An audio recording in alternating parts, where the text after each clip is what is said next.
কিরে, আজ ক্যাম্পাসের এই অবস্থা কেন? সবাই এত মনমরা হয়ে আছে কেন?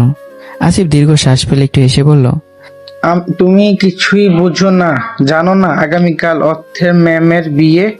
সে কারণে তো ম্যাম 15 দিনের ছুটি নিয়ে চলে গেছেন। আজ আর বিশ্ববিদ্যালয়ে আসেনি। পুরো ক্যাম্পাস অর্ধেক ছেলের ক্রাশ ছিল অর্থের ম্যাম, তাই তো সবাই মনটা আজ খারাপ। কথাটা শুনে আমি মুচকে এসে মাথা নাড়লাম।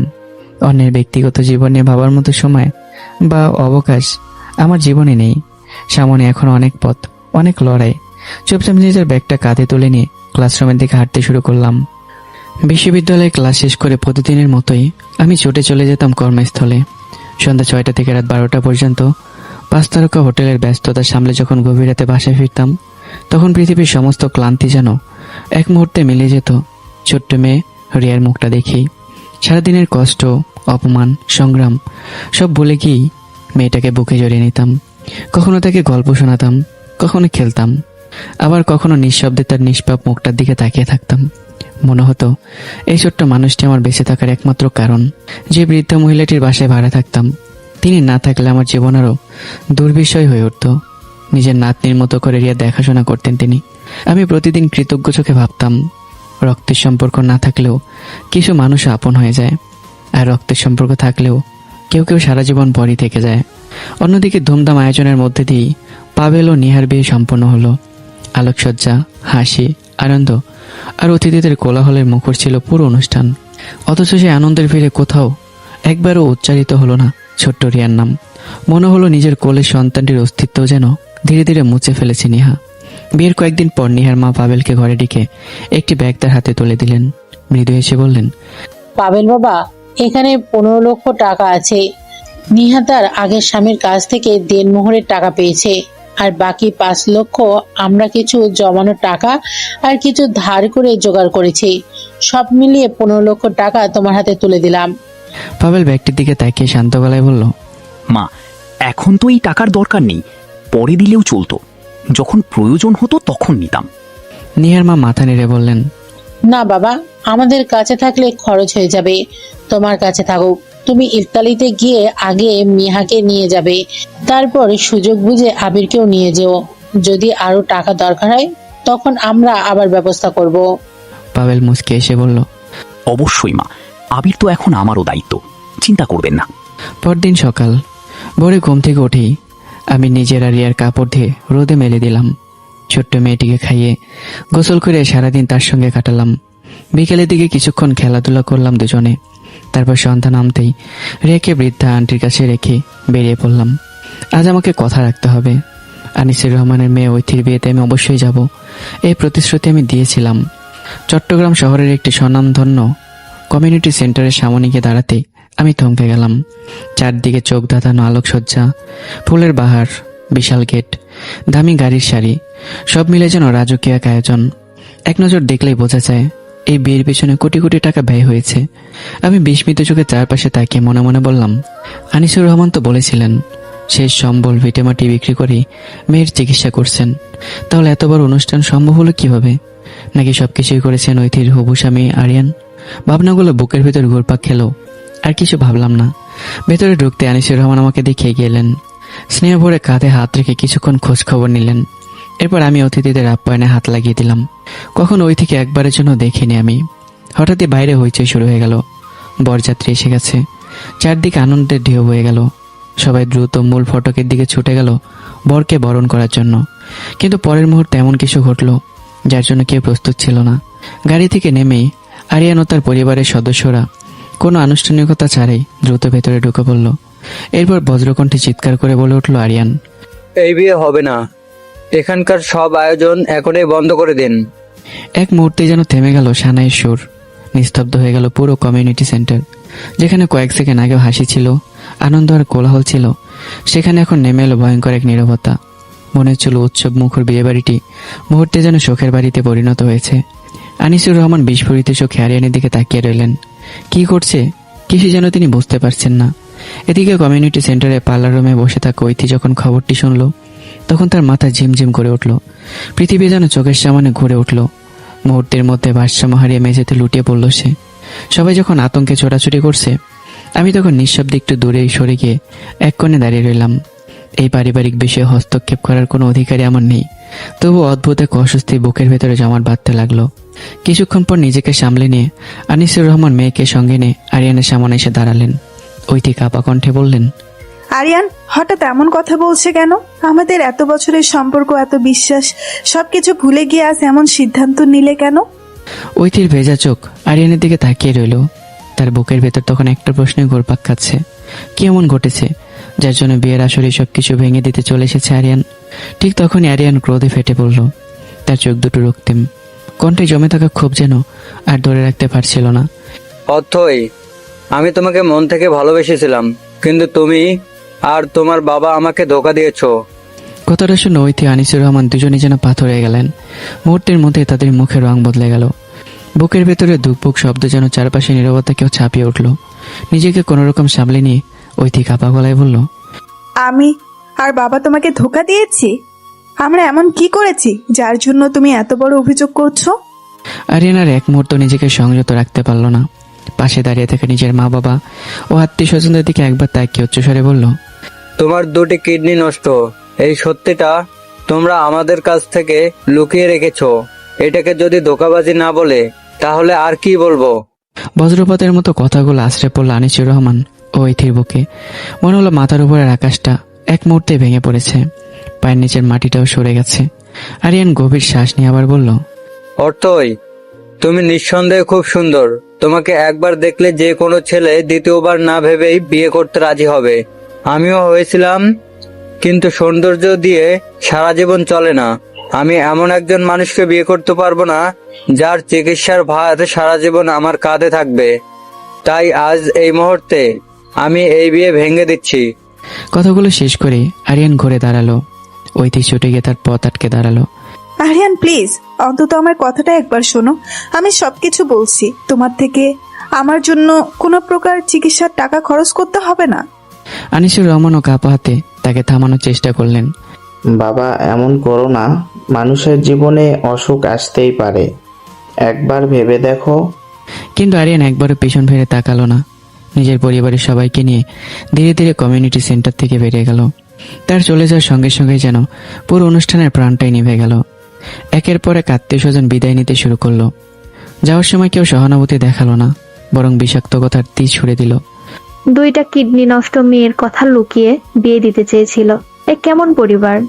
আরেকজন ঠোঁট বাঁকিয়ে বলল, এমন মেয়েকে এখন কে বিয়ে করবে? হ্যাঁ, যে করবে তার সারা জীবন উপার্জন চিকিৎসার পেছনেই শেষ হয়ে যাবে।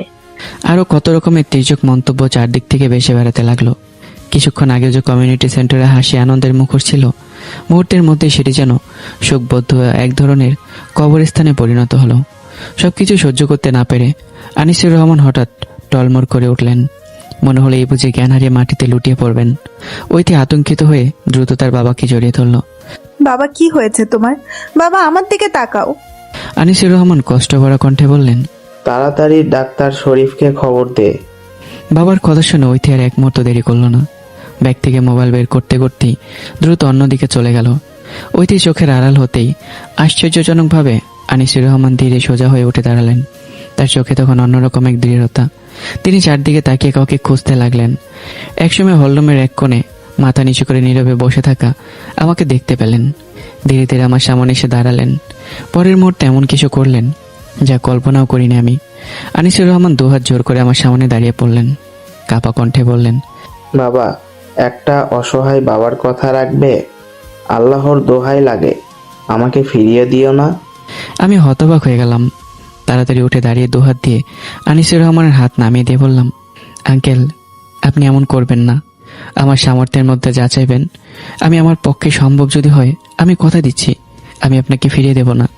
আনিসুর রহমান গভীর দৃষ্টিতে আমার দিকে তাকিয়ে বললেন, অনেক বাবা, মনে রেখো, ওয়াদা ভঙ্গকারীদের আল্লাহ ভালোবাসেন না। আমি বিন্দুমাত্র দ্বিধা না করে নিজের হাতটি তার হাতে রাখলাম। আমি কথা দিলাম আঙ্কেল, আমার কাছে যা আছে, যা আমার সাধ্যের মধ্যে পড়ে, নির্দ্বিধায় আপনাকে দিয়ে দেব, ইনশাল্লাহ, কথা ভাঙবো না। আনিসুর রহমান আমার হাতারে শক্ত করে চেপে ধরলেন। তারপর ভারী নিঃশ্বাস ফেলে ধীরে ধীরে বললেন, আমি জানি তোমার একবার ডিভোর্স হয়েছে, এটাও জানি তোমার একটা ছোট্ট মেয়ে আছে। যে এখন শুধু তোমারই ভরসা। এটাও জানি তোমার প্রাক্তন স্ত্রী নতুন করে সংসার শুরু করেছে। একটু থেমে তিনি চোখের জল মুছে নিলেন। তারপর অসহায় এক বাবার আকুতি নিয়ে বললেন, আজ আমি তোমার কাছে একটা ভিক্ষা চাইতে এসেছি বাবা। আমার অনুরোধ, আমার শেষ চাওয়া, তুমি কি আমার মেয়ে অথয়কে বিয়ে করবে? আনিসুর রহমানের কথাগুলো শুনে আমি যেন বাকরুদ্ধ হয়ে গেলাম। বিস্ময়ে আমার চোখ দুটো বড় হয়ে উঠল। মনে হলো মুহূর্তের মধ্যে মাথার উপর যেন আকাশ ভেঙে পড়েছে, পায়ের নিচে জমিন সরে গেছে। কিছুক্ষণ নির্বাক হয়ে দাঁড়িয়ে থেকে ধীরে ধীরে বললাম, আঙ্কেল, আপনি কি বলছেন? আমি নিজেও তো আমার ছোট্ট মেয়েটাকে ঠিকমতো মানুষ করার সংগ্রামে হেরে যাচ্ছি। সেখানে আপনার মেয়ের দায়িত্ব কিভাবে নেব? আর সবচেয়ে বড় কথা, আমি কিভাবে আমার রিয়াকে একজন সৎ মায়ের হাতে তুলে দেব? আনিসুর রহমান আমার দুহাত শক্ত করে শান্ত কণ্ঠে বললেন, অনিক, তুমি কিন্তু আমাকে কথা দিয়েছ, আর আমার মেয়ের ব্যাপারে আমি তোমাকে কথা দিচ্ছি, সে কোনোদিন তোমার মেয়েকে সৎ সন্তানের চোখে দেখবে না। রিয়াকে সে নিজের সন্তানের মতোই ভালোবাসবে। আমি বারবার নিজেকে সরিয়ে নিতে চাইলাম, নানা অজুহাত দেখালাম, সেখান থেকে চলে আসার চেষ্টা করলাম, কিন্তু আনিসুর রহমান যেন আজ কোনোভাবে আমাকে ছাড়বেন না। বরং তার প্রতিটি কথা, প্রতিটি অনুরোধ, এমনকি আমাকে জামাই করার প্রবল আগ্রহ দেখে আমার মনে অদ্ভুত এক প্রশ্ন জাগলো। সবকিছুকে আগে থেকে ভেবে রেখেছিলেন আঙ্কেল, নাকি ভাগ্য আজ এমন এক মোড় এনে দাঁড় করিয়ে দিয়েছে আমাকে? অনেক ভেবেচিন্তে দীর্ঘ নীরবতার পর শেষ পর্যন্ত আমি রাজি হলাম, তবে একটা শর্তে। আঙ্কেল, আমি কারো দয়ায় বাঁচতে চাই না। যদি বিয়ে হয় তাহলে আমার একটা শর্ত আছে। আনিসুর রহমান অবাক চোখে তাকিয়ে বলে, বলো বাবা, কি শর্ত? আমি কাপড়ের ব্যবসা শুরু করতে চাই। আপনি শুধু একটা ভালো দোকান ঠিক করে দেবেন। দোকানের অগ্রিম টাকা, সাজসজ্জা, মাল তোলা, সব খরচ আমি নিজে করব। আমি চাই নিজের পরিশ্রমে দাঁড়াতে, কারো বোঝা হয়ে না।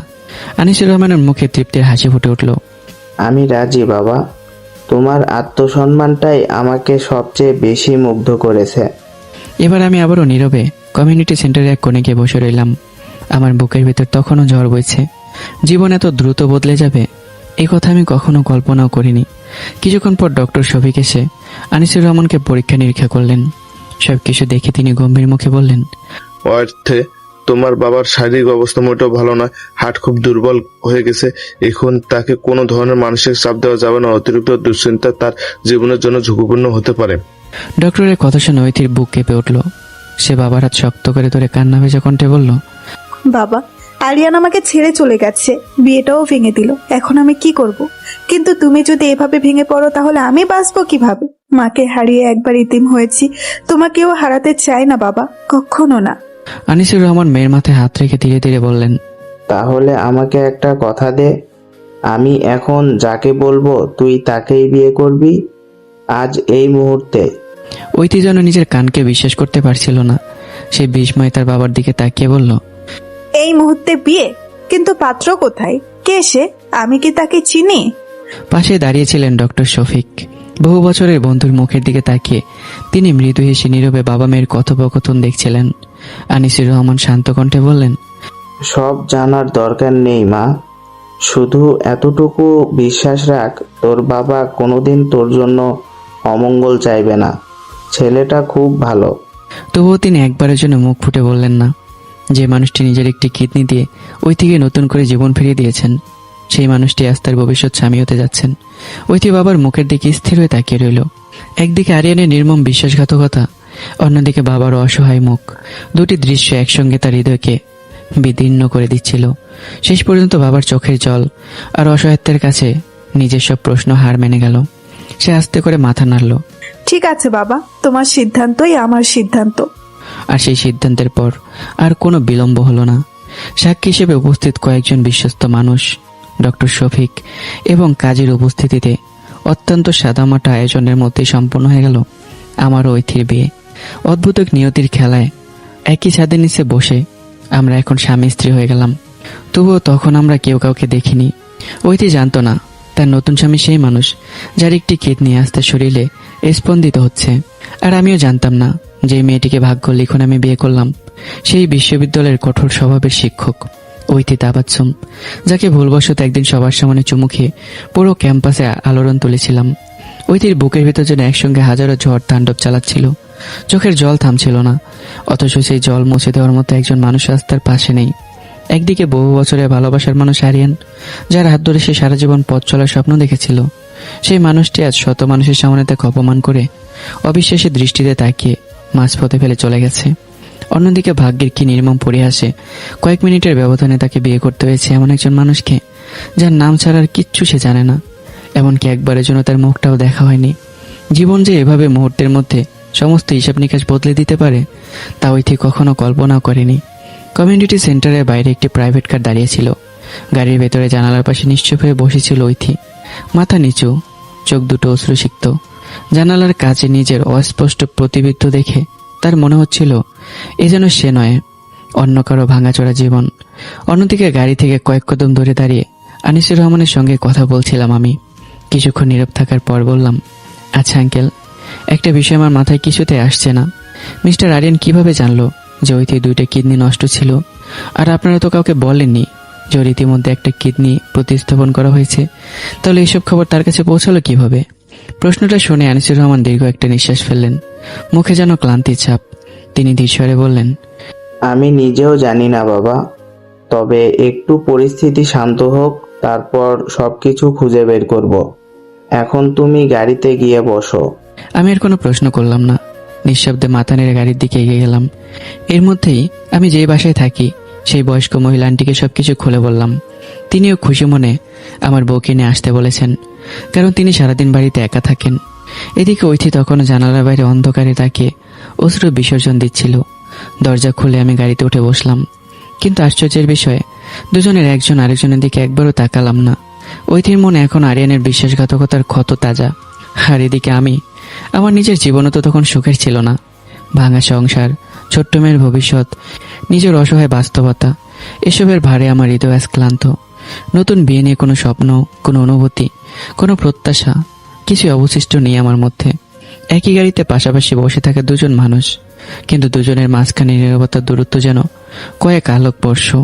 কিছুক্ষণ পর গাড়ি ধীরে ধীরে সামনের দিকে এগিয়ে গেল। রাস্তার পাশে দাঁড়িয়ে সে গাড়ির দিকে অনেকক্ষণ তাকিয়ে রইলেন আনিসুর রহমান।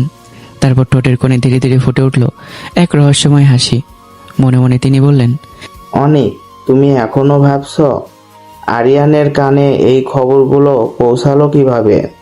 কিন্তু আমার মনে সেই প্রশ্নের কোনো অস্তিত্বই নেই, কারণ খবরগুলো আর কেউ নয়, আমি নিজেই পৌঁছে দিয়েছি। ক্ষমা করে দিস বাবা, আমি একজন স্বার্থপর বাবা হয়ে গিয়েছিলাম। নিজের মেয়ের ভবিষ্যৎ বাঁচানোর জন্য আমাকে এই নিষ্ঠুর খেলাটা খেলতেই হয়েছে। তার চোখের গভীরে তখন একসঙ্গে অপরাধবোধ, স্বস্তি আর অজানা আশঙ্কার ছায় খেলা করছিল। অন্যদিকে রাত আরো গভীর হতে লাগলো। একটি গাড়ির ভেতরে পাশাপাশি বসে আছে 2 নবদম্পতি, কিন্তু তারা এখনো একে অপরের মুখ পর্যন্ত দেখেনি। দুজনেই নীরব, দুজনেই ভাঙা, দুজনের বুকে লুকিয়ে আছে অজস্র না বলা কথা, না বলা গল্প। কিন্তু ভাগ্য বেশিক্ষণই নীরবতা ধরে রাখবে না। যখন প্রথমবার ঐতি নিজের স্বামীর মুখ দেখবে আর আমি জানতে পারবো এই রাগী বিশ্ববিদ্যালয়ের শিক্ষিকা আমার নতুন স্ত্রী, তখন কি ঘটবে?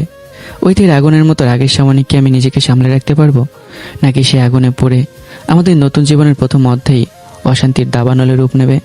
অবশেষে গাড়িটি ধীরে ধীরে থামলো আমার ভাড়া করা সেই ছোট্ট বাসার সামনে। রাত তখন অনেকটা গভীর, চারপাশে নীরবতা, শুধু গাড়ির ইঞ্জিন বন্ধ হওয়ার শব্দটুকুই যেন সে নীরবতাকে ভেঙে দিল। গাড়ির শব্দ শুনে দরজা খুলে বাইরে বেরিয়ে এলেন সেই বৃদ্ধা আন্টি, মুখে স্নেহের হাসি, চোখে অজানা প্রশ্ন। এত অপ্রত্যাশিতভাবে বিয়ে হয়েছে যে কোনো আয়োজন, কোনো বরণ কিছু আর করা হয়ে ওঠেনি। পরিস্থিতি যেন সব নিয়মকে হার মানিয়ে দিয়েছে।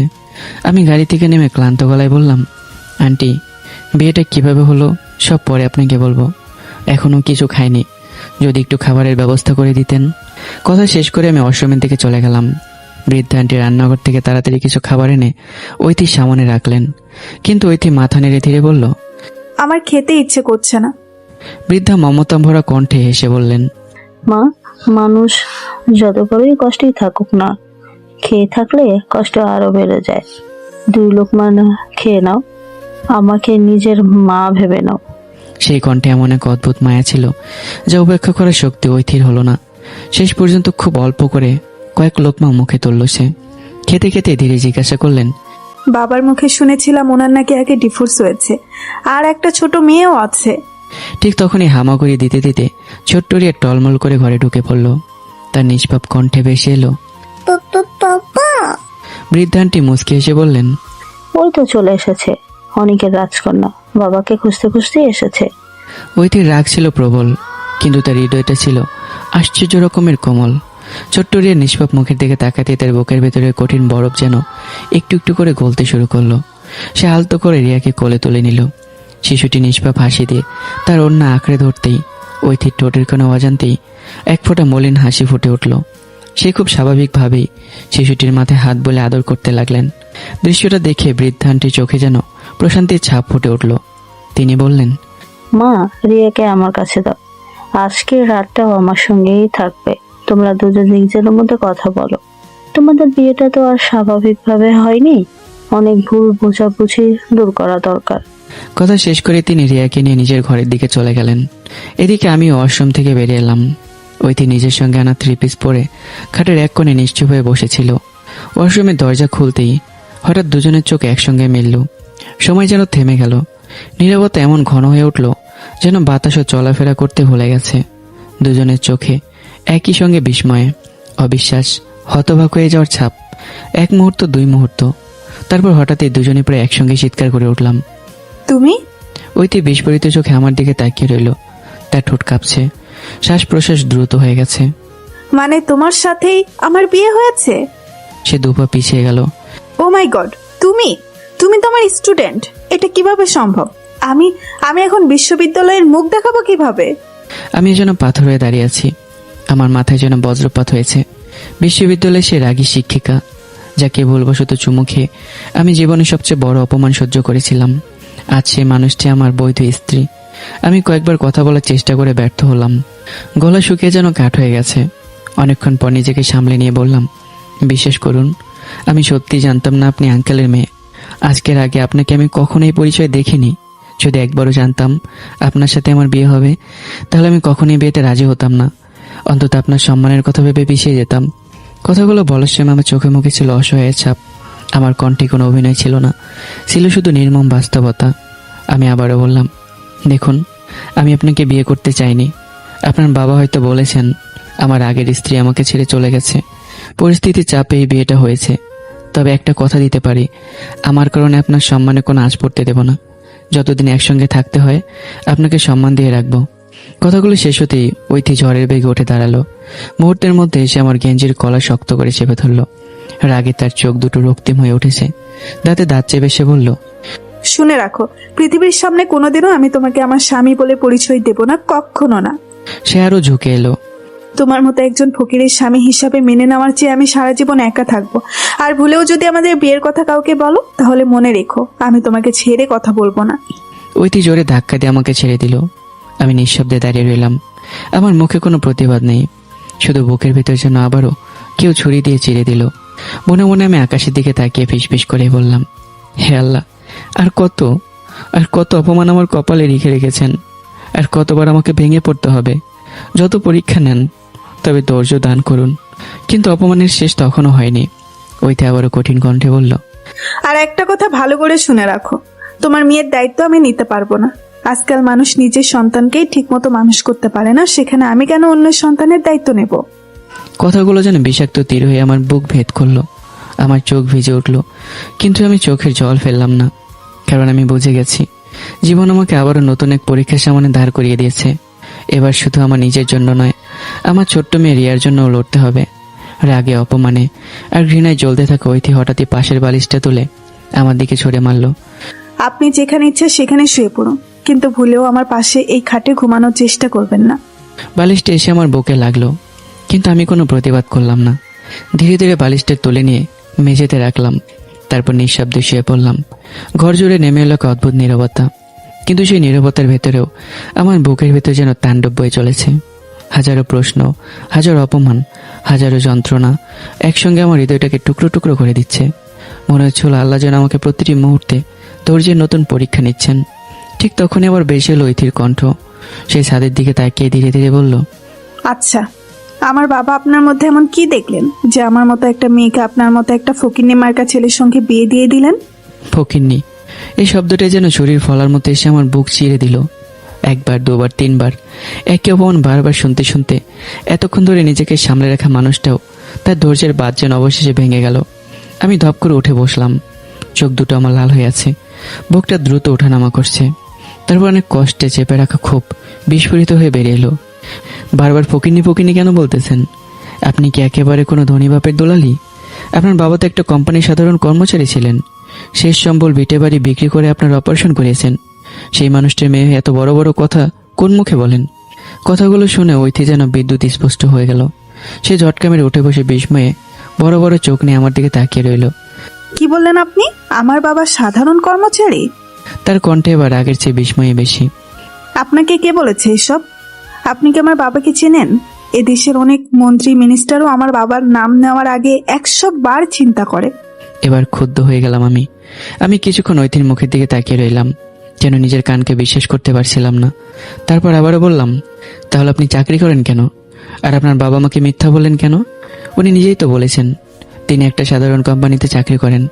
আপনার 2টা কিডনি নষ্ট হওয়ার পর শেষ সম্বল ভিটে বাড়ি বিক্রি করে আপনার চিকিৎসা করিয়েছেন। কথাটা শেষ হতেই ঐথির মুখের রং পাল্টে গেল।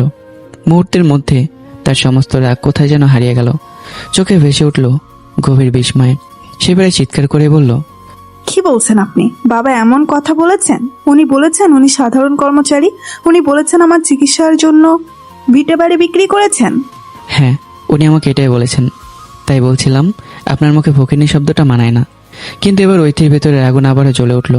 সে গম্ভীর গলায় বলল, চুপ, একদম চুপ। আমার বাবা এই দেশের টপ 10 ব্যবসায়ীদের একজন।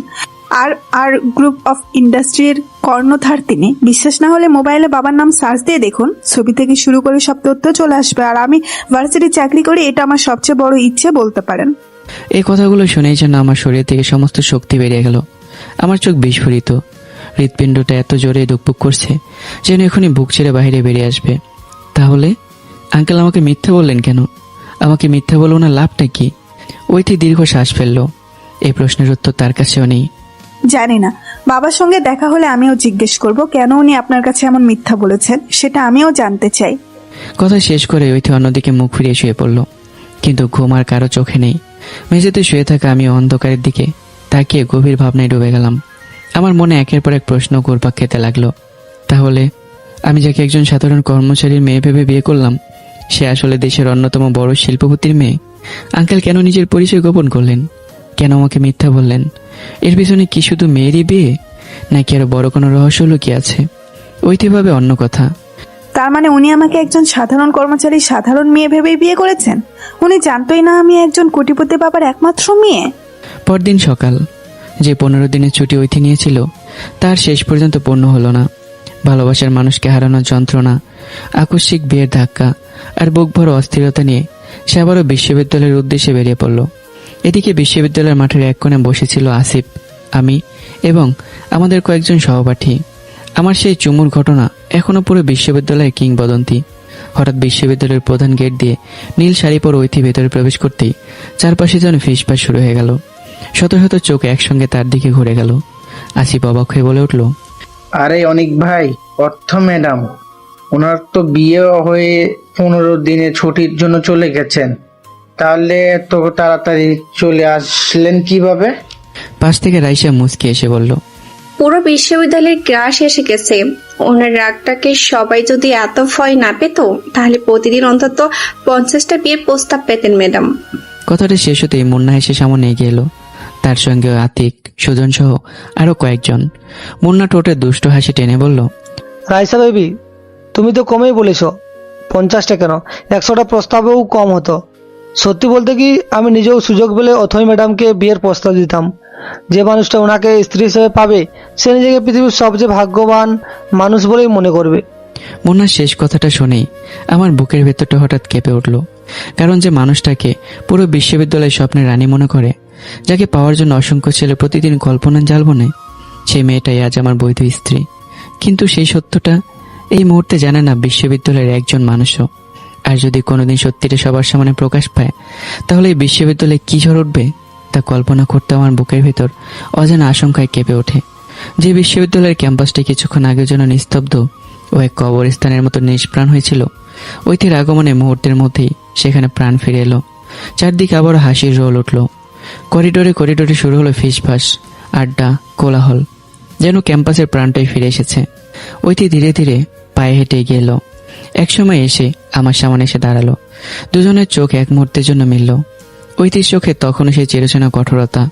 তীক্ষ্ণ দৃষ্টিতে একবার আমার দিকে তাকিয়ে কোনো কথা না বলে পাশ কাটে বিশ্ববিদ্যালয়ের অফিস কক্ষের দিকে চলে গেল। আমি শুধু নিঃশ্বাস ফেলে তাকিয়ে রইলাম। মুহূর্তের মধ্যেই কয়েকজন শিক্ষার্থী ছুটে এসে আমাকে ঘিরে ধরল।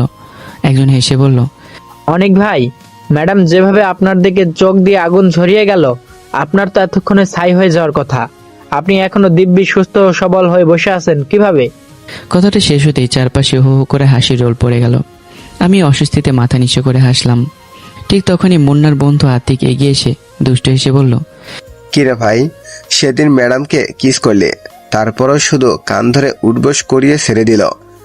আজ আবার যেভাবে তাকিয়ে গেল, আমার তো সন্দেহ হচ্ছে ম্যাডাম উল্টো তোর প্রেমে পড়ে গেছে নাকি।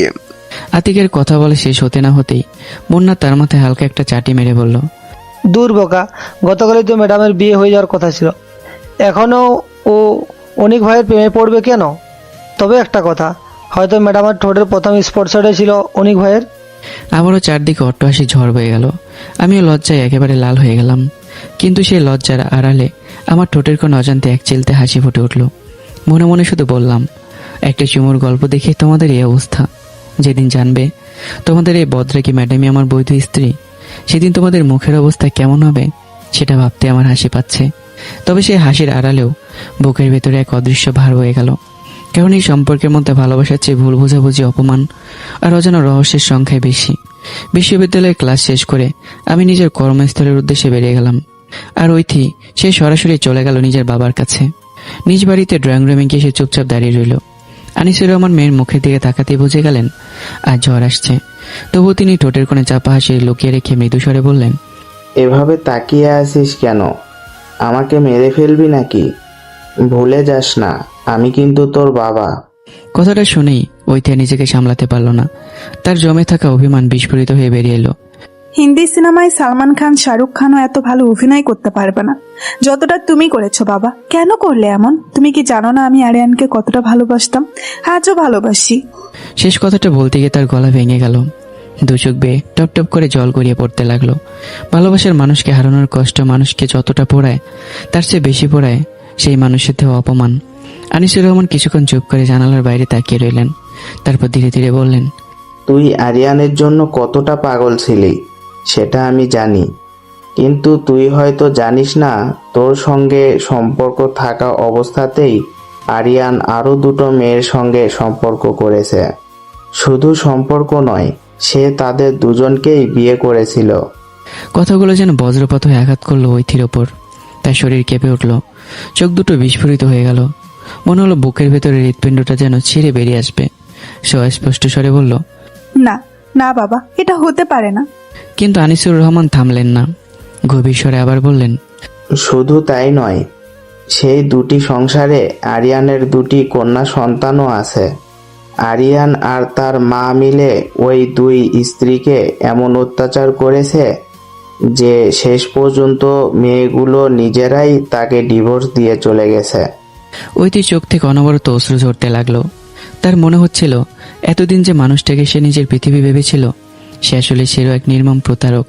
ভালোবাসার নামে সে শুধু একটা মুখোশকেই ভালোবেসেছিল। কাঁপা কাঁপা গলায় সে বলল, বাবা, তুমি আমাকে এসব আগে বলনি কেন? তুমি কি সবকিছু নিশ্চিত হয়ে জেনেছো? আনিসুর রহমান এগিয়ে এসে নিজের রুমাল দিয়ে মেয়ের চোখের জল মুছে দিলেন।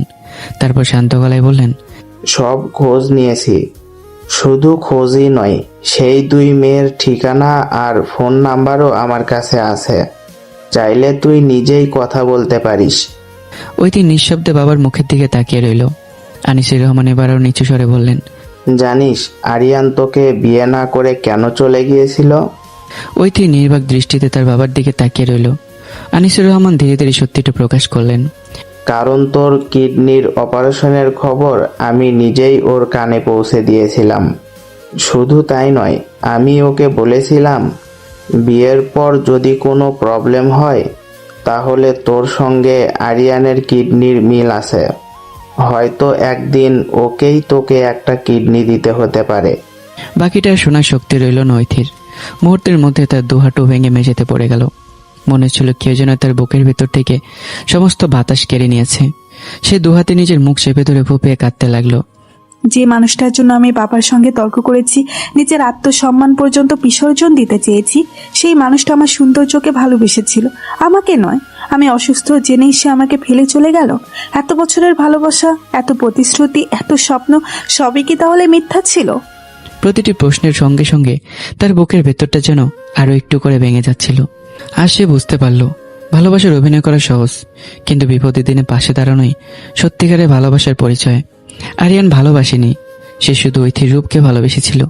কিন্তু ভাগ্যের নির্মম পরিহাস, যে মানুষটাকে ঐথি প্রথম দেখে ঘৃণা করেছে, অপমান করেছে, ফকিনি বলে তুচ্ছ করেছে, সে আমি নিজের শরীরে একটু অঙ্গ দিয়ে তার জীবন বাঁচিয়েছি। সত্যিটা এখন ঐথি জানে না, আর সেই অজানা সত্যটা হয়তো একদিন তার পুরো জীবনটাকেই অমূল বদলে দেবে।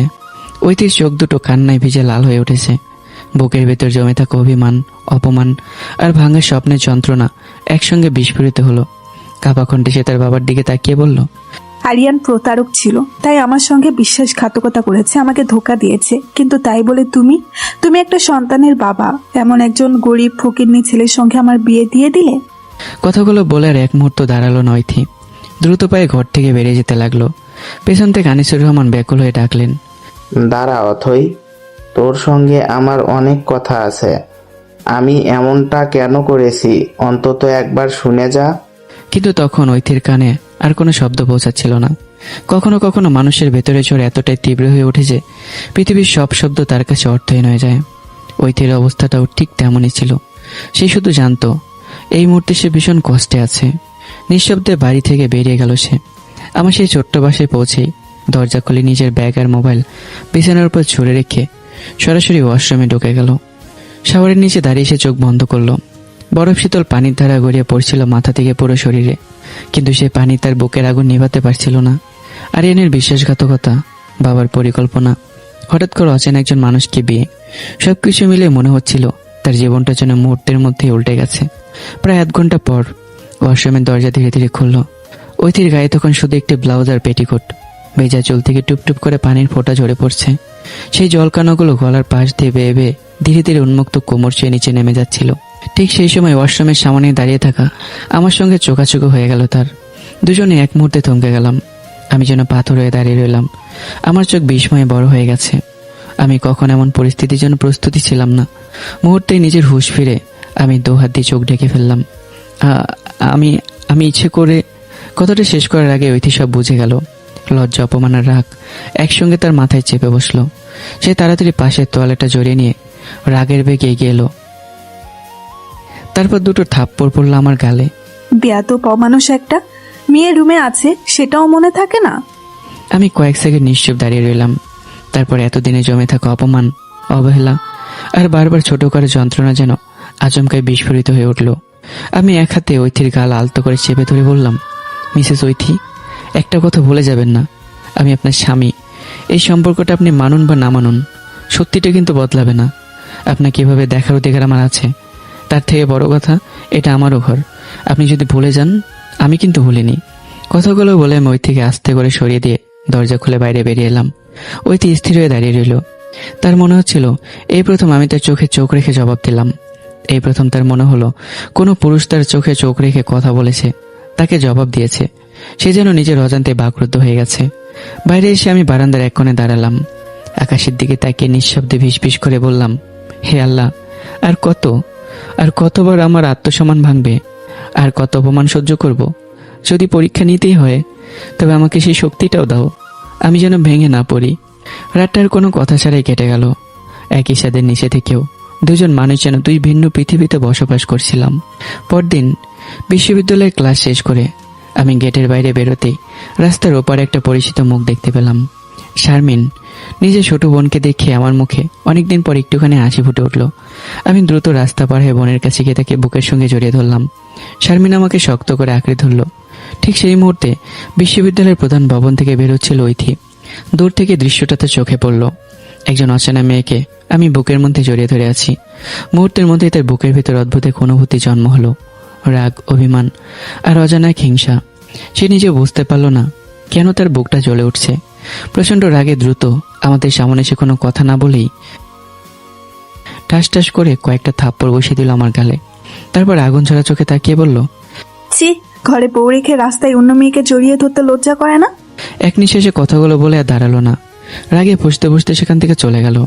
শারমিন হতবাক হয়ে আমার দিকে তাকিয়ে রইল। তারপর বিস্মিত কণ্ঠে বলল, ভাইয়া উনি কে? আজ এভাবে কথা বললো, আমার তো মনে হচ্ছে উনিই তোর বউ। আমি দীর্ঘ শ্বাস ফেলে শুরু থেকে শেষ পর্যন্ত সব ঘটনা খুলে বললাম। সব শুনে শারমিনের ঠোঁটে মুচকে হাসি ফুটে উঠল। তাহলে তো ব্যাপারটা পরিষ্কার ভাইয়া, ভাবি তোকে ভালোবাসতে শুরু করেছে বলেই হিংসে করেছে। শুধু জানি না আমি তোর বোন। চল আজই বাসায় যাই, আমি সব ভুল বোঝাবুঝি দূর করে দিব। আমি শুধু অসহায়ের মতো বোনের মুখের দিকে তাকিয়ে রইলাম। অন্যদিকে রাগে ফুসতে ফুসতে বাড়িতে ঢুকতেই ঐথি দেখলো ড্রয়িং রুমে তার বাবা আনিসুর রহমান বসে আছেন। বাড়িতে ঢোকার আগেই তার বাবার কালো BMW গাড়িটা দেখে সে বুঝে গিয়েছিল তার বাবা এসেছেন।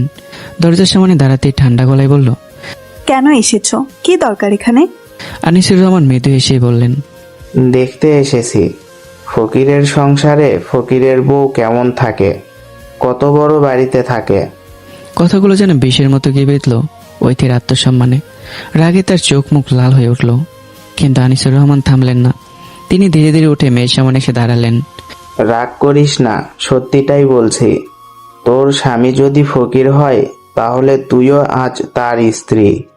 আমার সম্পত্তির ওপর তোর কোনো অধিকার নেই। আমি আমার পরিশ্রমে সব গড়েছি। যদি এত অহংকার থাকে তাহলে নিজে উপার্জন করে দেখ, আর তোর স্বামীকেও বল নিজের যোগ্যতায় দাঁড়িয়ে দেখাক। কথাগুলো যেন আগুন হয়ে গিয়ে জ্বালিয়ে দিল ঐথির অহংকার।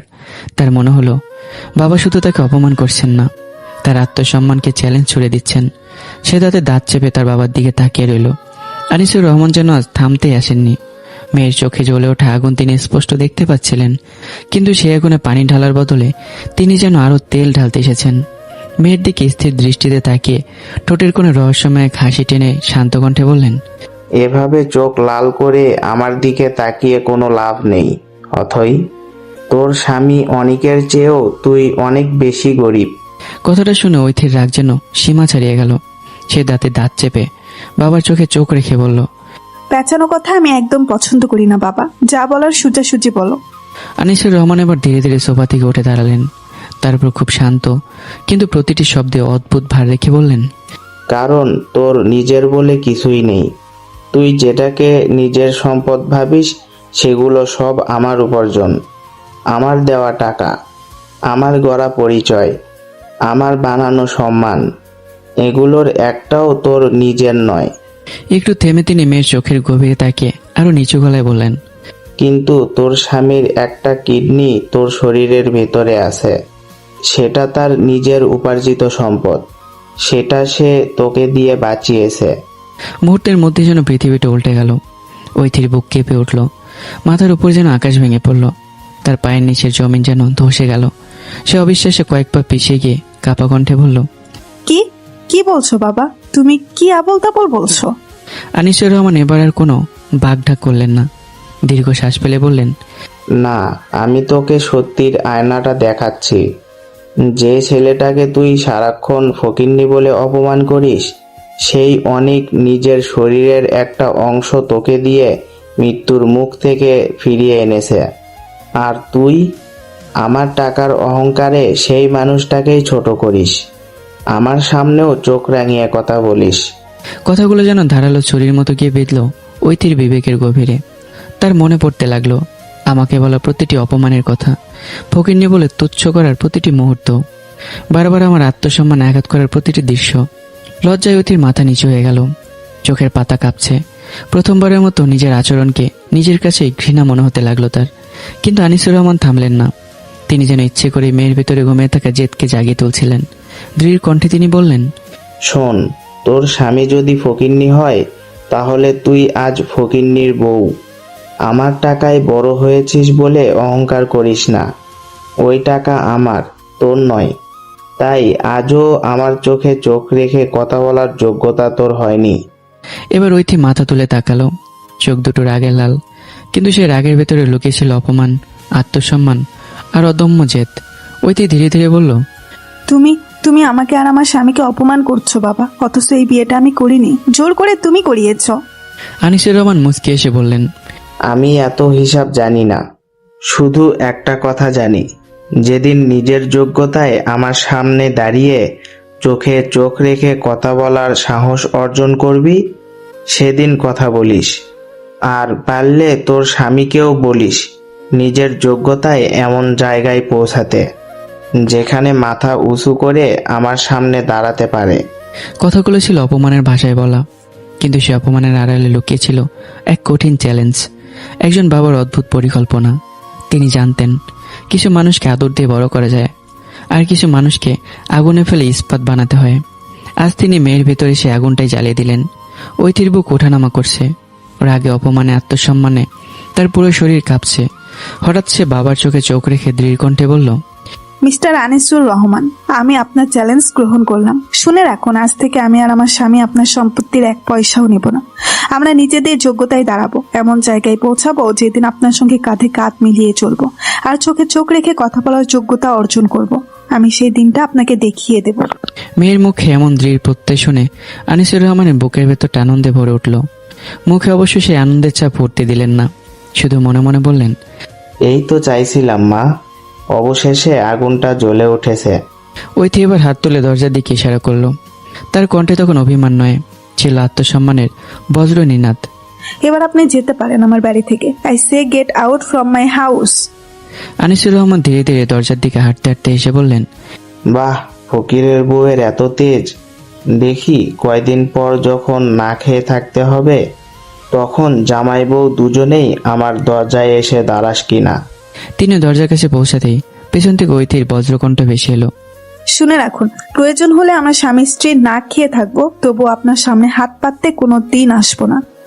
আনিসুর রহমান আর ফিরে তাকালেন না, শুধু ঠোঁটের কোণে অদৃশ্য এক তৃপ্তির হাসি নিয়ে ধীরে ধীরে বাড়ি থেকে বেরিয়ে গেলেন। কিছুক্ষণ পর ঘর জুড়ে নেমে এলো গভীর নীরবতা। ঐতি একা বসে আছে বিছানার কিনারায়, তার চোখে এখন অপমানের আগুন, আবার সে আগুনের ভেতর জন্ম নিচ্ছে নতুন এক সংকল্প। তখন আমার আন্টি পাশের বাসার সেই বৃদ্ধা আন্টির সঙ্গে রিয়াকে নিয়ে গল্প করছিলেন। ঠিক তখন আমি দরজা খুলে ভেতরে ঢুকলাম। আমার পাশে দাঁড়িয়েছে শারমিন। শারমিনকে দেখেই ঐতির মুখের রং বদলে গেল। সকালের ভুল বোঝাবুঝির কথা মনে পড়তেই রাগটা আবার মাথা চাড়া দিয়ে উঠল। সে কিছু বলতে মুখ খুলতেই শারমিন দ্রুত দুহাত জোর করে তার সামনে গিয়ে দাঁড়িয়ে নরম গলায় বলল, প্লিজ ভাবি, আগে শান্ত হও, রাগ করো না। আমি পর কেউ নই, আমি তোমার ননদ, আর তোমার স্বামী অনেক আমার বড় ভাই। কথাটা শুনে ঐতি যেন বজ্রাহত হয়ে গেল। তার চোখ ধীরে ধীরে বড় হয়ে উঠল। মুহূর্তের মধ্যে বিকেলে সে দৃশ্যটা আবারও ভেসে উঠল। আমার বুকে জড়িয়ে থাকা সেই মেয়েটি, তার নিজের রাগ, সবার সামনে আমাকে থাপ্পড় মারা, আর এখন সেই মেয়েটি তার ননদ। ঐতি নিঃশব্দে আমার দিকে তাকালো, আর আমি চুপচাপ মাথা নিচু করে দাঁড়িয়ে রইলাম। শারমিনের কথাগুলো শুনে ঐতি যেন এক মুহূর্তে নিস্তব্ধ হয়ে গেল। তার বুকের ভেতরটা অপরাধ বোধে দিকি দিকি করে জ্বলতে লাগলো। কয়েকটা ঘন্টা আগে যে ছেলেটাকে না জেনে না বুঝে সে সবার সামনে থাপ্পড় মেরেছে, তাকে চরিত্রহীন বলেছে, সে মানুষটির বুকের সঙ্গে জড়িয়ে থাকা মেয়েটি যে তার আপন ছোট বোন, একথা ভাবতেই নিজের কাছে নিজেকে ভীষণ ছোট মনে হতে লাগলো। কিন্তু মানুষের জীবনে এমন কিছু মুহূর্ত আসে যা দুঃখিত শব্দটাও খুব ছোট হয়ে যায়। ঐতির ক্ষেত্রেও ঠিক তাই হলো। তার ভেতরের অহংকার আর আত্মসম্মান বারবার তাকে আটকে দিচ্ছিল। ইচ্ছে থাকা সত্ত্বেও সে আমার দিকে তাকিয়ে ক্ষমা চাইতে পারল না। কিছুক্ষণ নীরব থাকার পর নিজেকে স্বাভাবিক করার ব্যর্থ চেষ্টা করে সে বলল, তোমার ছোট বোন এত দূর থেকে এসেছে, কিছু খাবারের ব্যবস্থা করবে না? না হলে বাজার থেকে কিছু নিয়ে এসো, আমি রান্না করি। ঐতির মুখে এমন কথা শুনে আমি যেন বিশ্বাসই করতে পারলাম না। আমি বিস্মিত চোখে একবার ঐতির দিকে, আরেকবার শারমিনের দিকে তাকালাম। মনে হচ্ছিল কি সেই অথই যে মেয়েটা কয়েক ঘন্টা আগে আমাকে ফকিনি বলে অপমান করছিল, আর সেই মেয়ে আমার অতিথির জন্য রান্না করার কথা বলছে। আমি কিছু বললাম না, শুধু নীরবে দাঁড়িয়ে রইলাম। এদিকে শারমিন মৃদু এসে বলল, না ভাবি, এত কষ্ট করার দরকার নেই, রাতও অনেক হয়েছে, আমি আর যাই। অন্য একদিন এসে তোমাদের সঙ্গে অনেকক্ষণ গল্প করব। অথই মাথা নেড়ে বলল, না, তা হবে না, তুমি আগে গিয়ে ফ্রেশ হও। আজ তুমি কোথাও যাচ্ছ না, আমি রান্না করছি। অথয়ের আন্তরিকতার কাছে আর কথা বলতে পারলো না শারমিন। সে মুচকি এসে মাথা নাড়ল। অথয় এবার ইশারায় আমাকে বাইরে ডাকলো। দুজনে বারান্দায় বেরিয়ে আসতেই অথয় নিজের ব্যাগ থেকে 5,000 টাকা বের করে আমার হাতে গুঁজে দিল। শান্ত কণ্ঠে বলল, এই নিন 5,000 টাকা। একেবারে দিচ্ছি না, ধার দিচ্ছি, পরে সুযোগ হলে ফিরিয়ে দেবেন। আর কাল সকালে বিশ্ববিদ্যালয়ে যাওয়ার আগে আমার সঙ্গে একটু কথা বলবেন, আপনার সঙ্গে জরুরি কিছু কথা আছে। আমি হতভম্ব হয়ে টাকার দিকে তাকিয়ে রইলাম। এই হঠাৎ পরিবর্তনের কারণ আমি কিছুতেই বুঝে উঠতে পারছিলাম না। আমার পকেটে সত্যিই তেমন টাকা ছিল না। নিহাকে দেওয়ার পর কিডনি বিক্রির অবশিষ্ট 5 লাখ টাকা আমি ব্যবসা শুরু করার স্বপ্নে আলাদা করে রেখে দিয়েছি। দৈনন্দিন খরচের জন্য হাতে যা ছিল তা প্রায় শেষের পথে। তবু অথয়ের বাড়িয়ে দেওয়া টাকার দিকে তাকিয়ে আমার আত্মসম্মান একটু কেঁপে উঠল। কিন্তু অতিথি এসেছে। ছোট বোন অনেকদিন পর ভাইয়ের বাড়িতে বেড়াতে এসেছে। আজ থেকে খালি মুখে বসে রাখা যায়? অবশেষে নীরবে টাকাটা হাতে নিয়ে শুধু একবার অথয়ের দিকে তাকালাম। সেই দৃষ্টিতে ছিল বিস্ময়, প্রশ্ন আর এক টুকরো নীরব কৃতজ্ঞতা। তারপর কোনো কথা না বলে বাজারের উদ্দেশ্যে বেরিয়ে গেলাম। দরজা বন্ধ হতেই অথয় দীর্ঘশ্বাস ফেললো। তার বুকের ভেতর হু হু করে উঠল। বারবার একটা কথাই তাকে ভেতর থেকে করে করে খাচ্ছিল। যে মানুষটা নিজের শরীরের একটা কিডনি দিয়ে আমাকে নতুন জীবন দিল, আমি সেই মানুষটাকেই প্রতিদিন অপমান করেছি, ফকিন্নি বলেছি, দুবার থাপ্পড় মেরেছি, তার আত্মসম্মানকে বারবার পায়ের নিচে মারিয়েছি। নিজের কাজগুলোর কথা মনে পড়তে চোখ দুটো ভিজে উঠল। অথয় ধীরে ধীরে শারমিনের পাশে গিয়ে বসলো। তার হাতটা নিজের হাতে নিয়ে নরম গলায় বলল, আচ্ছা শারমিন, একটা কথা বলবে? জি ভাবি, বলুন।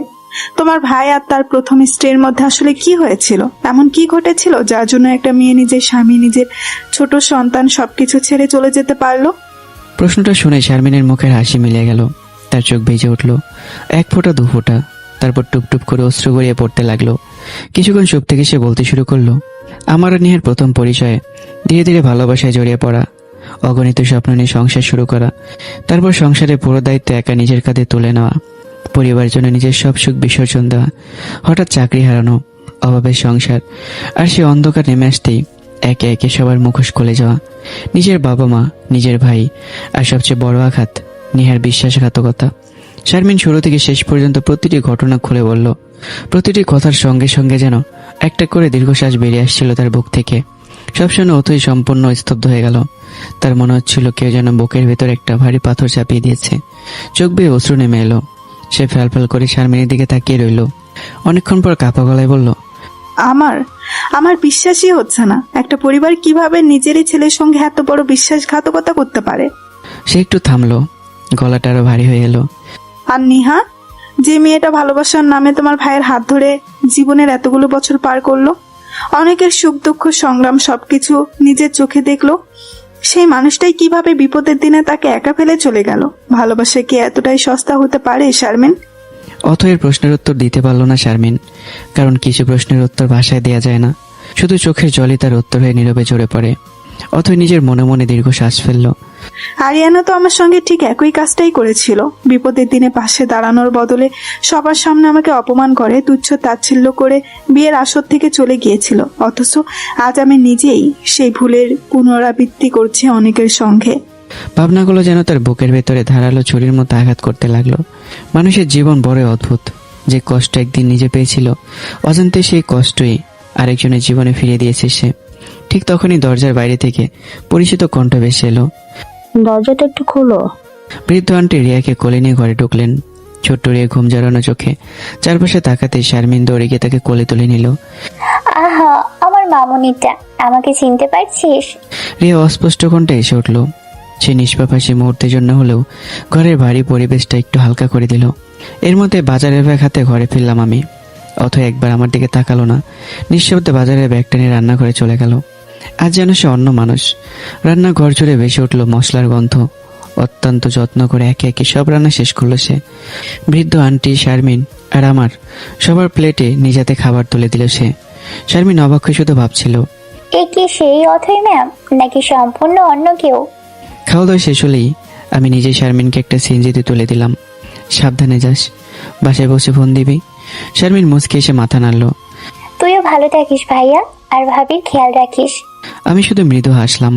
বাসায় ফিরে ঘরে ঢুকতেই আমি থমকে দাঁড়িয়ে গেলাম। অতএব খাটের উপর বসে ছোট্ট রিয়াকে বুকে জড়িয়ে ঘুম পাড়াচ্ছে। তার আঙ্গুলগুলো আলতো করে শিশুটির মাথায় বুলিয়ে দিচ্ছে।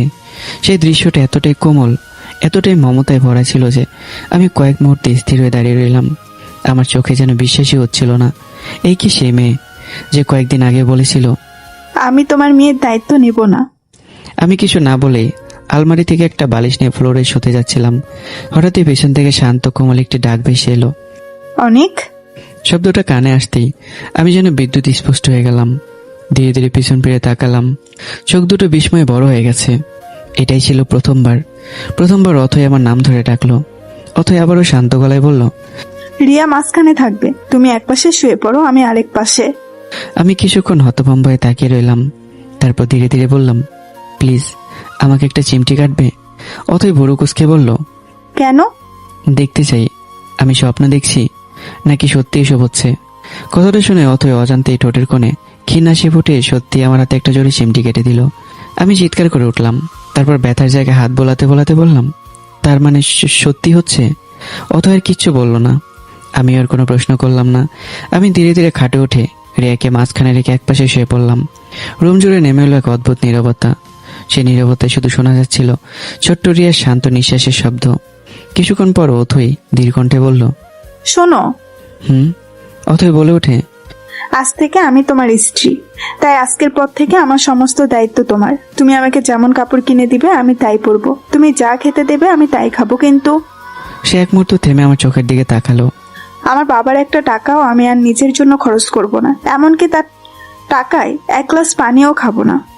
কথাগুলো শুনে আমি বিস্ময়ে উঠে বসে পড়লাম। হঠাৎ এমন সিদ্ধান্ত? অথই শান্ত গলায় বলল, কারণ কিছু সিদ্ধান্ত মানুষকে নিজের আত্মসম্মানের জন্য নিতে হয়। আমি কয়েক সেকেন্ড চুপ থেকে বললাম, আমি কখনো চাইনি আমার স্ত্রী বাবার টাকায় চলুক, তবে তোমাকে কষ্টেও রাখতে চাই না। আমার সামর্থ্য যতটুকু তোমার চাওয়া পূর্ণ রাখার চেষ্টা করব। অথই এবার ধীরে ধীরে মাথা নাড়ল। তারপর বলল, আর একটা কথা। বলো। অথই বলে, এই চাকরি করে সারা জীবন কাটিয়ে দিলে হবে না। তোমার মাস্টার্স শেষ হতে এখনো 9 মাস বাকি। এই সময়ের মধ্যে একটা ব্যবসা শুরু করো। টাকা কম থাকলে ব্যবস্থা করা যাবে, কিন্তু তুমি নিজের একটা পরিচয় তৈরি করবে। আমি চাই একদিন সবাই তোমাকে তোমার পরিচয় চিনুক। প্রয়োজনে লোন নিবে। আমি গভীর দৃষ্টিতে অথয়ের দিকে তাকিয়ে রইলাম। মেয়েটার চোখে আজ আর কোনো অহংকার নেই, আছে শুধু অদ্ভুত এক জেদ, অদ্ভুত এক বিশ্বাস। আমি অনেক আগে ব্যবসা করার সিদ্ধান্ত নিয়েছি, খুব শীঘ্রই শুরু করবো ইনশাল্লাহ। আর তুমি যেহেতু আমার স্ত্রী, আমার সামর্থ্য যতটুকু তোমার প্রতিটি প্রয়োজন পূরণ করার সর্বোচ্চ চেষ্টা করব। কথা শেষ করে আমি আবার শুয়ে পড়লাম। রুমের বাতিও নিভে গেল। অন্ধকারে ছাদের দিকে তাকিয়ে রইল অথই। তার মনের ভেতরে নিঃশব্দে একটা প্রতিজ্ঞা জন্ম নিল। তোমার সম্পর্কে যতটুকু জেনেছি তাতে বুঝেছি তুমি দায়িত্বশীল, পরিশ্রমী। শুধু জীবনের সবচেয়ে কঠিন সময়ে কেউ তোমার পাশে দাঁড়ায়নি, তাই আজ তুমি এখানে দাঁড়িয়ে আছো। জানি না কোনোদিন তোমাকে মন থেকে ভালোবাসতে পারবো কিনা, কিন্তু একটা কথা, আমি নিজেকে কথা দিলাম, আমি বাবাকে দেখিয়ে দেব, আমি প্রমাণ করে দেব একজন মানুষের সম্মান তার বাবার সম্পত্তিতে নয়, তার নিজের পরিশ্রমে। একদিন আমি আমার স্বামীর উপার্জনে মাথা উঁচু করে বাঁচবো, আর সেদিন বাবা ওর চোখে চোখ রেখে আমাদের দিকে তাকাতে বাধ্য হবেন। রাত আরো গভীর হলো, কিন্তু সে রাতের অন্ধকারে নিঃশব্দে জন্ম নিল দুটি নতুন সংকল্প। একটা আমার, অন্যটি অথয়ের। অন্য পাশে শুয়ে থাকা আমার চোখে ছিল না কোনো ঘুম। অন্ধকার ঘরটা ছাদের দিকে তাকিয়ে আমি যেন নিজের ভবিষ্যতের একটা নকশা আঁকছিলাম। বুকের ভেতর থেকে একের পর এক দীর্ঘ শ্বাস বেরিয়ে আসছিল। না, এভাবে চাকরি করে সারা জীবন কাটানো যাবে না। আমাকে দাঁড়াতেই হবে, নিজের জন্য না, রিয়ার জন্য। আর আজ থেকে যে মেয়েটা আমার স্ত্রী, তার আত্মসম্মানের জন্য। নিজের মনকে যেন শক্ত করে মনে মনে বললাম, আমি ছোট করে হলেও একটা গার্মেন্টস ফ্যাক্টরি শুরু করব। প্রথমে 10টা মেশিন দিয়ে লোকাল পোশাকের কাজ করব। লাভ কম হলেও সমস্যা নেই, কিন্তু ব্যবসাটা নিজের হবে। হয়তো কিছু ঋণ নিতে হবে, কিন্তু না, অথই কিংবা তার বাবার একটা টাকা আমি নেব না। আমি চাই না ভবিষ্যতে কেউ আমার সাফল্যের দিকে আঙ্গুল তুলে বলুক ও নিজের যোগ্যতায় নয়, শ্বশুরের টাকায় বড় হয়েছে। সে অপবাদ নিয়ে আমি বাঁচতে চাই না। সেই রাতেই জন্ম নিল আমার নতুন স্বপ্ন। আর স্বপ্ন যখন সত্যি করার ইচ্ছা থাকে, তখন মানুষ ধীরে ধীরে নিজের ভাগ্যের দিকটাই বদলে দিতে শুরু করে। দেখতে দেখতে কেটে গেল 2 মাস। এই 2 মাসে দিনের বেলায় বিশ্ববিদ্যালয়ে, সন্ধ্যায় হোটেলের চাকরি, গভীর রাতে ব্যবসার পরিকল্পনা। এভাবেই নিজের জীবনটাকে যন্ত্রের মতো চালিয়ে নিচ্ছি আমি। অবশেষে 3 লক্ষ টাকা অগ্রিম দিয়ে শহরের এক কোণে ছোট্ট একটা গোদামঘর ভাড়া নিলাম। জায়গাটা খুব বড় নয়, তবে 10 থেকে 15টি গার্মেন্টস মেশিন অনায়াসে বসানো যাবে। কিডনি বিক্রি করার টাকা যা অবশিষ্ট ছিল, তাতে আমি মাত্র 4টা মেশিন কিনতে পারলাম। বাকি মেশিন, কাপড়, শ্রমিকের বেতন, সবকিছুর জন্য দরকার আরো কিছু টাকা। তাই শেষ ভরসা হিসেবে ব্যাংকে লোনের আবেদন করলাম। কিন্তু সমস্যা একটাই, ব্যাংক জামানত চাইছে। আমার নামে নেই কোনো জমি, নেই কোনো বাড়ি, এমনকি এমন একজন মানুষও নেই যিনি আমার পাশে দাঁড়াবে আমার গ্যারান্টার হয়ে। ব্যাংকের কেবিন থেকে বেরিয়ে আসার সময় মনে হচ্ছিল গরিব মানুষের স্বপ্ন যেন টাকার অভাবে মাঝপথে দম বন্ধ হয়ে মারা যায়। অন্যদিকে বিশ্ববিদ্যালয়ের লাইব্রেরি নীরব পরিবেশে কয়েকজন শিক্ষার্থীকে পড়াচ্ছিল অথই। তার সামনে বসেছিল রাইসা, সুজন, আরো 2জন ছাত্রী এবং মুন্নার বন্ধু সুজন। হঠাৎ সুজন কৌতূহলী গলায় বলল, ম্যাম, শুনেছিলাম 2 মাস আগে আপনার বিয়ে হয়েছে, কিন্তু আপনার হাজবেন্ডকে তো কখনো দেখিনি। প্রশ্নটা শুনে অথই 1 সেকেন্ড থমকে গেল। পরক্ষণে নিজের স্বাভাবিকভাবে ফিরে এনে শান্ত গলায় বলল, কে বলেছে 2 মাস আগে আমার বিয়ে হয়েছে? সবাই একসঙ্গে অবাক হয়ে তাকিয়ে রইল। অথই ঠোঁটের কোণে হালকা হাসি টেনে আবার বলল, আমার বিয়ে হয়েছে 3 বছরেরও বেশি, আর আমার 2 বছরের একটা মেয়েও আছে। মুহূর্তের মধ্যে লাইব্রেরির পরিবেশ বদলে গেল। সবাই যেন বজ্রা হতো। রাইসা বিস্ময় চোখ বড় বড় করে বলল, কি বলছেন ম্যাম? তাহলে 2 মাস আগে যে ছুটি নিয়েছিলেন? এক মুহূর্ত দেরি করলো না অথই। নির্ভুল অভিনেতার মতো বলল, ওটা আমাদের বিবাহ বার্ষিকী ছিল। আমার হাজবেন্ড সুইজারল্যান্ড যাওয়ার প্ল্যান করেছিল, সেই জন্যই ছুটি নিয়েছিলাম, কিন্তু পরে যাওয়া হয়নি, তাই ছুটিও বাতিল করে চলে এসেছিলাম। মিথ্যাগুলো এমন নিখুঁতভাবে বলল সে, যেন বহুদিন ধরে সত্যি হিসেবে সেগুলো বেঁচে আছে। কিন্তু সে জানতো না, লাইব্রেরির দরজার ঠিক বাইরে নীরবে দাঁড়িয়েছিলাম আমি। পুরো কথোপকথন আমি শুনে ফেলেছি। এক মুহূর্তের জন্য আমার চোখ বিস্ময়ে বড় হয়ে গেল। এত বড় মিথ্যা! পরক্ষণে আমি নিজেই উত্তর খুঁজে পেলাম। না, নিজের সম্মান বাঁচানোর জন্য নয়, রিয়াকে নিজের মেয়ে পরিচয় দেওয়ার জন্যই এসব বলেছি সে। আমার অজান্তে ঠোঁটের কোণে একটুখানি হাসি ফুটে উঠল। অতই হয়তো মুখে স্বীকার করে না, কিন্তু রিয়াকে সে নিজের মেয়ে হিসেবেই মেনে নিতে শুরু করেছে। বিশ্ববিদ্যালয়ের খবর ছড়াতে সময় লাগলো না। বিকেলের মধ্যে পুরো ক্যাম্পাসে একটাই আলোচনা, অথই ম্যামের বিয়ে 3 বছর আগে হয়েছে। ম্যামের 2 বছর একটা মেয়েও আছে। যে ছেলের প্রতিদিন দূর থেকে অথইকে দেখে দীর্ঘশ্বাস ফেলত, তাদের মুখগুলো মুহূর্তেই মলিন হয়ে গেল। কেউ হতাশ, কেউ বিশ্বাসই করতে পারছে না। মুন্না দীর্ঘশ্বাস ফেলে বলল, ম্যাম তো হাতের বাইরেই চলে গেছে। তবে একটা কথা, যে লোকটা অথই ম্যামের মতো সুন্দরী আর এত রাগে স্ত্রীকে সামলাচ্ছে, সে নিশ্চয়ই পৃথিবীর সবচেয়ে ভাগ্যবান পুরুষ। কথাটা শুনে সবাই চুপ হয়ে গেল, কিন্তু তাদের কেউ জানতো না সে ভাগ্যবান পুরুষটি তাদের আশেপাশে আছে। সন্ধ্যার একটু পর বাড়িতে ফিরে আমি গোসল করতে চলে গেলাম। অথই ঘর গোছাতে গিয়ে টেবিলের উপর কয়েকটা ফাইল দেখতে পেল। কৌতূহলবশত ফাইলগুলো খুলতেই তার চোখ স্থির হয়ে গেল। 1, 2, 3 সবগুলোতে ব্যাংকের ঋণের আবেদন, সঙ্গে ব্যবসার প্রকল্প, গার্মেন্টস মেশিনের কোটেশন, খরচের হিসাব, সবকিছু সুন্দর করে সাজানো। শেষ পাতায় বড় অক্ষরে লেখা, লোন পেন্ডিং, গ্যারান্টর রিকোয়েড। অথই ধীরে ধীরে বসে পড়ল। তার চোখের দৃষ্টি স্থির হয়ে রইল কাগজগুলোর উপর। সবকিছু পড়ে বুঝতে তার আর এক মুহূর্ত লাগলো না। আমার স্বপ্ন আটকেছে শুধু একজন গ্যারান্টারের অভাবে। ফাইলটা বুকের কাছে চেপে ধরে সে নিঃশব্দে ফিসফিস করে বলল, তুমি কাউকে কিছু বলেনি, অথচ একা একা এত বড় যুদ্ধ লড়ছো। তার বুকের ভেতরটায় অদ্ভুত এক অনুভূতিতে ভারী হয়ে উঠল। প্রথমবারের মতো সে উপলব্ধি করল, এই মানুষটা কখনো নিজের কষ্ট কাউকে দেখাতে জানে না, শুধু নীরবে লড়াই করে যেতে জানে। অথই অনেকক্ষণ ধরে ব্যাংকের কাগজগুলো হাতে নিয়ে নিশ্চুপ হয়ে রইল। একটা কাগজ উল্টাচ্ছিল, আর একটা লাইনের সঙ্গে যেন আমার নীরব সংগ্রামের গল্প পড়ছিল। তার বুকের ভেতরটা হঠাৎ ভারী হয়ে উঠল। সে মনে মনে ফিসফিস করে বলল, অনেক এত বড় একটা যুদ্ধ একা একা লড়ছে, অথচ আমাকে একবারও জানালো না কেন? সে কি আমাকে এখনো আপন করতে পারেনি, নাকি আমার কাছ থেকে কোনো সাহায্য নিতে চায় না? নিজের প্রশ্নের উত্তর সে নিজেও খুঁজে পেল না। শুধু দীর্ঘ শ্বাস ফেলে ফাইলগুলো আগের জায়গায় রেখে দিল। আমাকে কিছুই বুঝতে দিল না। পরদিন সকালে বিশ্ববিদ্যালয়ে যাওয়ার আগেই অথই সোজা চলে গেল ব্যাংকে। ব্যাংকের ম্যানেজারের কক্ষে ঢুকে নিজের পরিচয় দিল। তারপর ধীরে ধীরে আমার ব্যবসা, ঋণের আবেদন এবং গ্যারান্টারের সমস্যার কথা তুলে ধরল। বাংলাদেশের স্বনামধন্য ব্যবসায়ী আনিসুর রহমানের মেয়ে। এটা শুনে ম্যানেজার ভদ্রভাবে বললেন, ম্যাডাম, আপনি কি তাহলে মিস্টার আনিকের গ্যারান্টার হতে চান? যেহেতু আপনি আনিস সাহেবের মেয়ে, আমাদের সমস্যা নেই। অথই এক মুহূর্ত দেরি করলো না, দৃঢ় কণ্ঠে বলল, জি, আমি তার গ্যারান্টার হব, তবে একটা অনুরোধ আছে। বলুন ম্যাডাম। এই বিষয়ে যেন কোনোভাবেই অনেক জানতে না পারে। এটা আমাদের দুজনের মধ্যেই সীমাবদ্ধ থাকবে। ম্যানেজার মুচকি এসে মাথা নাড়লেন। আপনি নিশ্চিন্তে থাকুন, বিষয়টা সম্পূর্ণ গোপন থাকবে। সেদিন ব্যাংক থেকে বের হওয়ার সময় অথয়ের মুখে ছিল অদ্ভুত এক প্রশান্তি। কারো সম্মান বাঁচিয়ে থেকে সাহায্য করার আনন্দ যে এতটা গভীর হতে পারে, তা হয়তো সেদিনই প্রথম অনুভব করলো সে। কয়েকদিনের মধ্যেই আমার ঋণও অনুমোদন হয়ে গেল। আমি ভেবেছিলাম হয়তো ভাগ্য অবশেষে আমার দিকে একটু মুখ তুলে তাকিয়েছে। অথই শুধু দূর থেকেই মুচকি এসেছিল। সে জানতো এই হাসির আড়ালে এই সত্যটা একমাত্র সেই জানে। দেখতে দেখতে আরো 3 মাস কেটে গেল। ছোট্ট গার্মেন্টস ইউনিটটা এখন ব্যস্ততায় মুখর। 10টি মেশিন বের হয়েছে, 25টি, তারপর 30টি। লোকাল মার্কেটে আমার তৈরি পোশাকের চাহিদা দিন দিন বাড়তে লাগলো। চট্টগ্রামে একের পর এক দোকানে আমার পণ্য পৌঁছাতে শুরু করলো। আমার সততা, সময় মতো ডেলিভারি আর ভালো মানের কাপড়, এই 3টা জিনিস খুব যত্ন সহকারে আমাকে আলাদা পরিচয় এনে দিল। তবু আমার স্বপ্ন থেমে থাকেনি। আমি এবার আরো বড় একটি গার্মেন্টস ফ্যাক্টরি গড়ে তোলার পরিকল্পনা শুরু করলাম। সেদিন রাত খাওয়া দাওয়া শেষ করে আমি বিছানায় বসে হিসাবের খাতা খুলে ভবিষ্যতের পরিকল্পনা করছিলাম। ঠিক তখনই অথই ধীরে ধীরে এসে আমার সামনে 7 লক্ষ টাকার একটি ব্যাগ এবং কয়েকটি ব্যাংকের কাগজ রেখে দিল।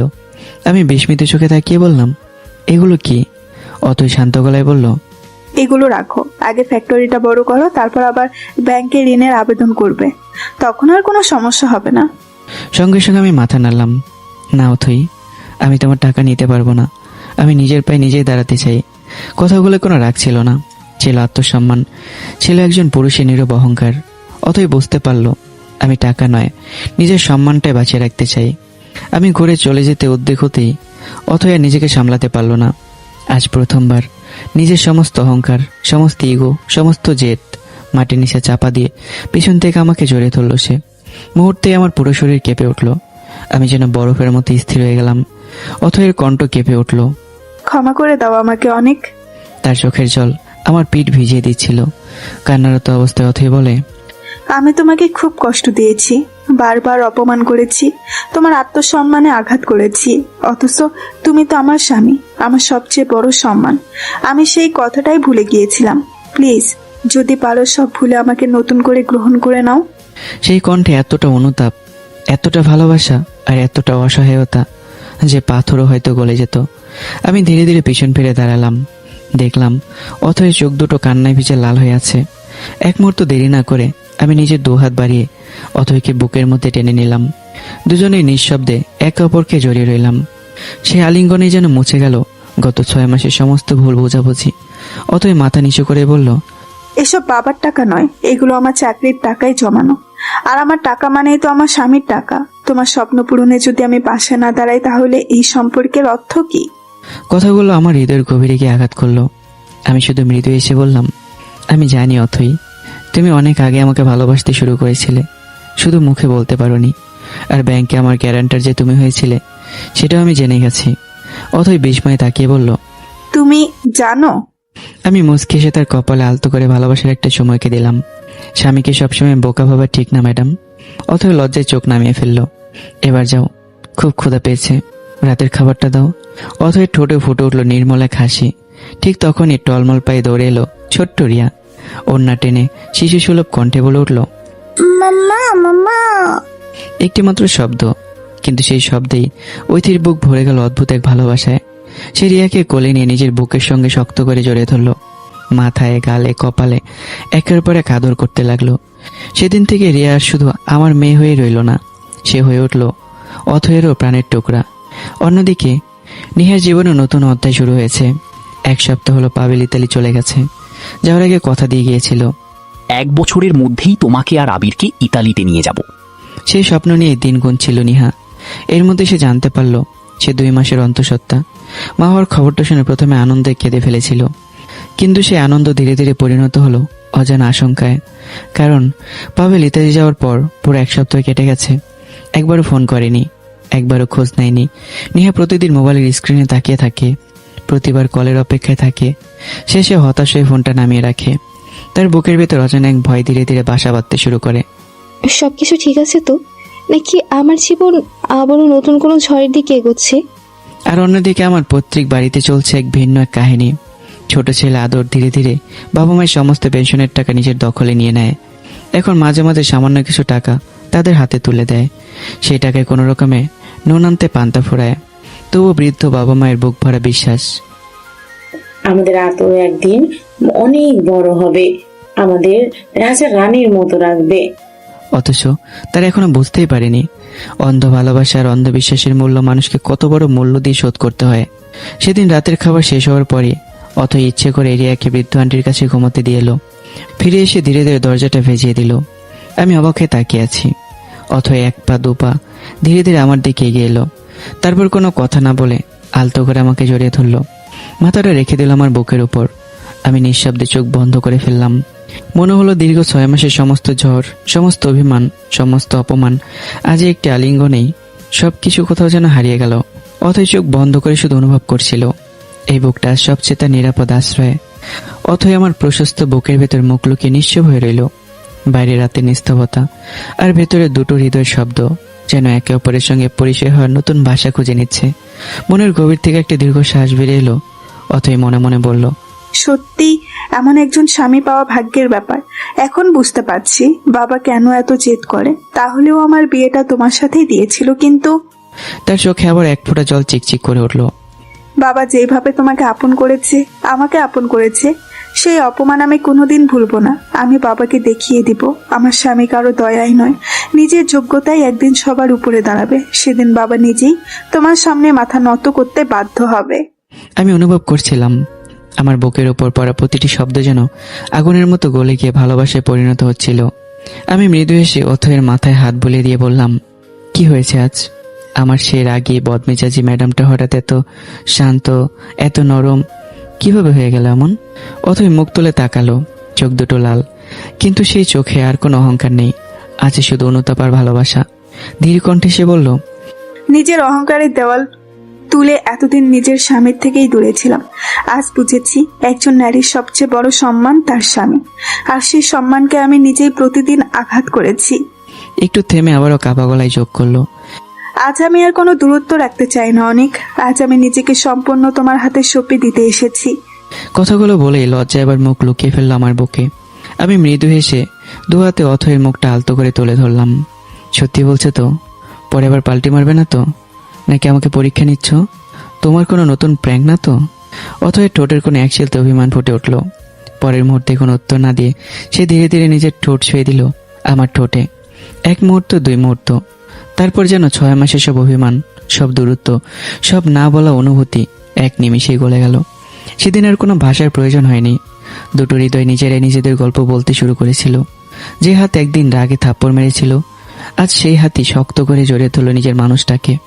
যে চোখ একদিন ঘৃণায় মুখ ফিরে নিয়েছিল, আর সেই চোখেই ছিল সীমাহীন ভালোবাসা, নীরব স্বীকারোক্তি। আর আমি যেন বিশ্বাসই করতে পারছিলাম না এই মেয়েটাই সেই অথই যে একদিন আমাকে ফকির বলে অপমান করেছিল। ভালোবাসা সত্যি মানুষকে বদলে দিতে পারে। সেই রাত আমাদের জীবনের নতুন অধ্যায় হয়ে রইল। দুজন দুজনকে ভালোবাসার উষ্ণতায় জড়িয়ে দিয়ে, সীমাহীন ভালোবাসা একে অপরকে ভরিয়ে দিয়ে ধীরে ধীরে হারিয়ে গেলাম নতুন এক পৃথিবীতে। পরদিন সকালে বাইরে পাখির কিচিরমিচির, মানুষের কোলাহল আর সূর্যের কোমল আলো জানালা ভেদ করে ঘরে ঢুকতেই দুজনের ঘুম ভাঙল। অথই তখন আমার বুকের উপর মাথা রেখে শুয়ে আছে। হালকা এসে সে বলল, জানো, যে মানুষটা প্রথম আমার ঠোঁট ছুঁয়েছিল, ভাগ্যের কি অদ্ভুত পরিহাস, আজ সেই মানুষটাই আমার স্বামী। ভাবতেই কেমন যেন অন্যরকম লাগে। আমার চোখের সামনে ভেসে উঠল বিশ্ববিদ্যালয়ের সেই দিনটা। গেটের সামনে ভুল করে অথইকে চুমু খাওয়া, তারপর কান ধরে উঠবস, পুরো ক্যাম্পাসের সামনে অপমান। সব মনে পড়তেই নিজের অজান্তেই ঠোঁটের কোণে হাসি ফুটে উঠল। মনে মনে শুধু বললাম, আল্লাহ, তোমার খেলা বড়ই অদ্ভুত। যাকে ভুল করে চুমু খেয়েছিলাম তাকে আজ সারা জীবনের জন্য আমার করে দিলে। দুজনেই তৈরি হয়ে বেরিয়ে পড়লাম। আমি এখনো গাড়ি কিনিনি, তবে নিজের উপার্জনের টাকায় একটা মোটর বাইক কিনেছি। অথই বাইকের পিছনে উঠে বসতেই স্বাভাবিকভাবেই 2 হাত বাড়িয়ে শক্ত করে জড়িয়ে ধরল আমাকে। আমার বুকটা অদ্ভুত একভাবে ভালো লাগায় ভরে উঠল। মনে হচ্ছিল পৃথিবীর সবচেয়ে দামি সম্পদটা যেন আজ আমারই। ঠিক তখন একটা ট্রাফিক সিগন্যালে বাইকটা থামলো। পাশে একটা রিকশায় বসেছিল নিহা আর তার ছোট বোন মিহি। তাদের চোখ পড়ল আমার উপর, আর আমার পেছনে বসে থাকা অপরূপ সুন্দরী এক তরুণীর উপর। মিহি বিস্ময় চোখ বড় বড় করে বলে উঠল, আপু, এই ফকিরটা বাইক কিনলো কবে আর কিভাবে? নিহা কিন্তু বাইকের দিকে নয়, তাকিয়েছিল পিছনের মেয়েটির দিকে। সেই মেয়েটি আমাকে এমন ভাবে ভালোবাসা দিয়ে জড়িয়ে ধরে বসে আছে যেন পৃথিবীতে তার সবচেয়ে নিরাপদ আশ্রয়ে এই মানুষটাই। নিহার বুকের ভেতরটা হঠাৎ মোচড় দিয়ে উঠল। সে ধমকে সুরে বলল, তুই বাইক দেখেছিস? আমি দেখেছি। ওর পেছনে বসা মেয়েটাকে, এত সুন্দর একটা মেয়ে, সে আবার অনেক কিভাবে জড়িয়ে ধরে আছে, এটা কিভাবে সম্ভব? দু বোনই নির্বাক হয়ে তাকিয়ে রইল, তাদের চোখে অবিশ্বাস। আর নিহার বুকের ভেতর কোথাও যেন অজানা এক হাহাকার ধীরে ধীরে জন্ম নিতে শুরু করলো। এদিকে ট্রাফিক সিগন্যাল ছেড়ে আমি সরাসরি বিশ্ববিদ্যালয়ের প্রধান ফটকে ঢুকে পড়লাম। আর তারপরই পুরো ক্যাম্পাস যেন মুহূর্তের জন্য থমকে গেল। যে অথই ম্যাডামের একটুখানি হাসির জন্য শত শত ছেলে প্রতিদিন অপেক্ষা করত, যে অথইকে প্রপোজ করার সাহস কারো ছিল না, আর সেই অথই ম্যাডাম একজন ছেলের বাইকের পেছনে করে বসে আছে। শুধু বসেই নয়, দুহাত দিয়ে হালকা জড়িয়ে ধরে আছে তাকে। মুহূর্তে শত শত চোখ বিস্ময়ে বড় হয়ে গেল। কারো মুখ দিয়ে কথা বেরোচ্ছে না, কারো নিঃশ্বাস যেন বুকের ভেতরে আটকে গেছে। মনে হচ্ছিল পুরো বিশ্ববিদ্যালয়ের উপর যেন একসঙ্গে বজ্রপাত হয়েছে, আর সেই বজ্রপাতের কেন্দ্রবিন্দুতে দাঁড়িয়ে আছে একজন মানুষ। সে হলাম আমি। তো বলুন তো বন্ধুরা, এই জ্বালাপোড়া, এই ভার্সিটি, নিহার এত মনের কষ্ট, এই সব কিছুর পরিণাম কি হবে শেষে? তো অবশ্যই এটা জানতে হলে চোখ রাখতে হবে রায়হান এই চ্যানেলে। ইনশাল্লাহ বাকিটার পরের পর্বে দেখানো হবে, আগামীকালই দেওয়া হবে পরের পর্ব। তো গল্পটা কেমন হচ্ছে কমেন্ট করতে বলবেন না, আর চ্যানেলটা সাবস্ক্রাইব করবেন, তা না হলে কিন্তু পরের পর্ব হারিয়ে ফেলবেন। তো আজ এ পর্যন্তই, সবাই ভালো থাকবেন, টাটা।